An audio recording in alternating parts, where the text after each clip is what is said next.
How are you enjoying being back in Pullman? I know you've been here a lot, but what's it like now?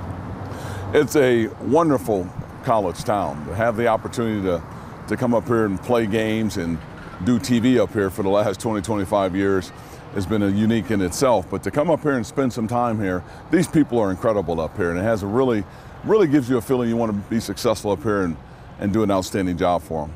What was it about Pullman that made you want to get back into coaching? You were out of it for a little while. You got into the TV thing for a little while as well.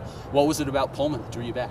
It was Bill Moose. I mean, I think he's one of the best, if not the best, athletic director in the country, and you can see it by being on this campus where he's built $175 million worth of facilities in a very short period of time.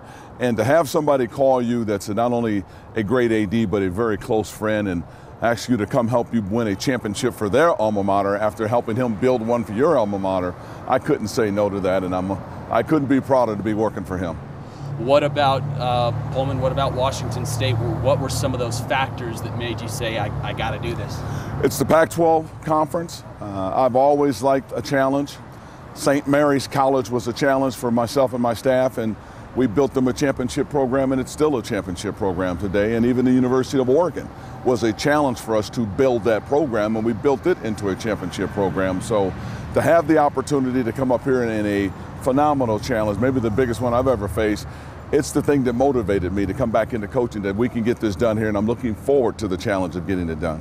What do you like about your team coming back this year? You have some pieces coming back that had great production under Ken Bone last year. Who's going to give you production this year? I think the biggest thing is when you look at this team, they have tremendous character.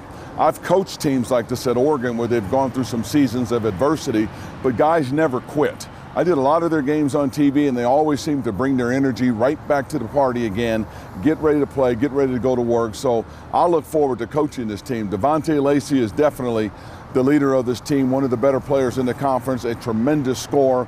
There's a lot of potential on this team, and with the way we play, the up-tempo style, I think we'll have the ability to give them a lot of confidence.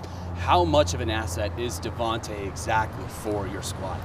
Anytime you can return a leading scorer, not only in your team, but one of the top scorers in the conference, it's a huge asset to have that comfort zone that you know where you can go and get yourself 20 points a game, and he's capable of doing that.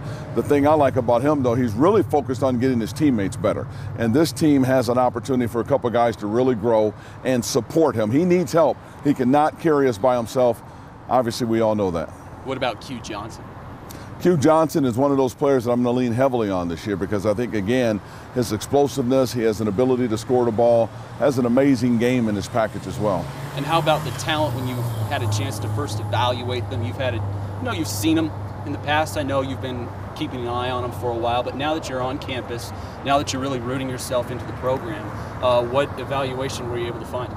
You know, until you can get to where you go to practice every day. Right now, we don't have the opportunity to do that.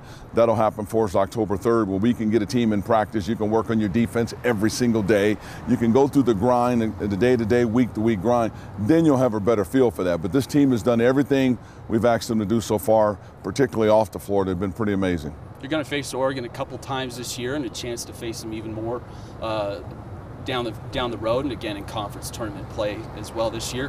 What do you feel? What are your emotions when you think you get to go back to Oregon?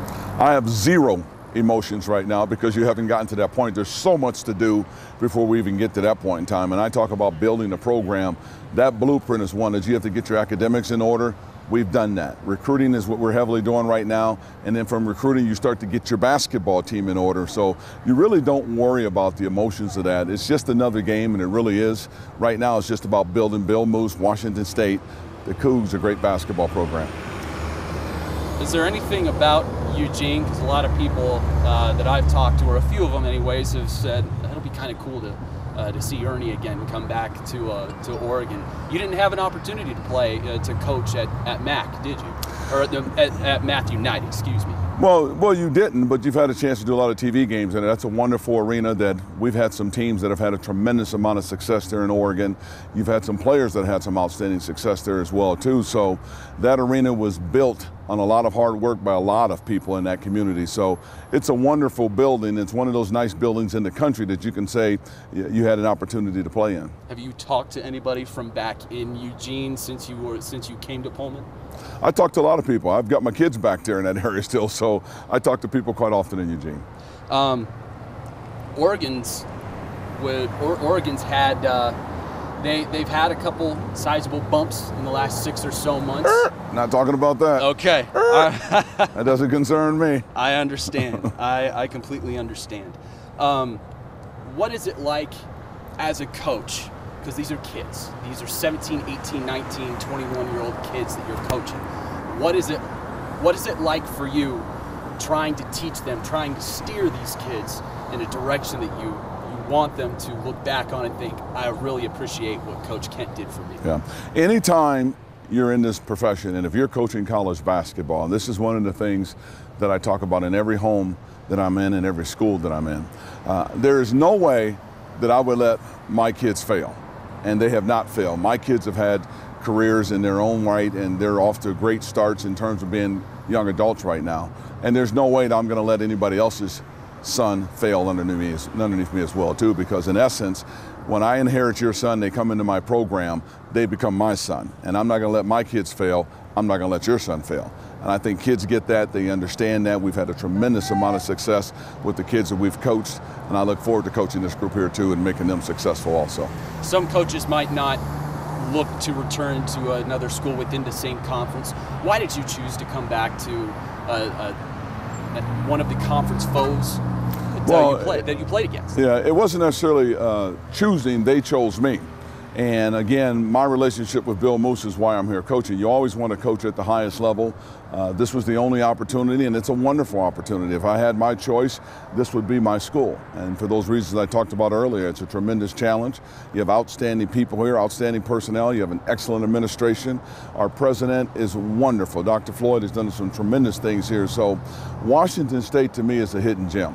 And to have the opportunity to be here now at this point in time in my career coaching, it is a blessing to be here. And hopefully when it's all said and done, it's a blessing for me and for them. I know just a second ago you had the volleyball team hooping and hollering at you. I'm guessing that you experienced something like that in other places that you've coached as well. What's it like having other players, other people in Pullman, at Washington State do that kind of thing to you?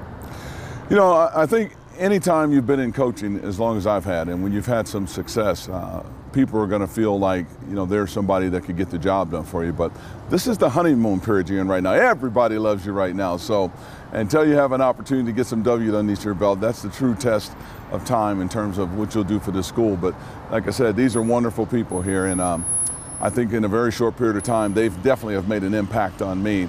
And hopefully I've made a positive impact on them. How excited are you to get practice and get this season going? Well, I'm extremely excited.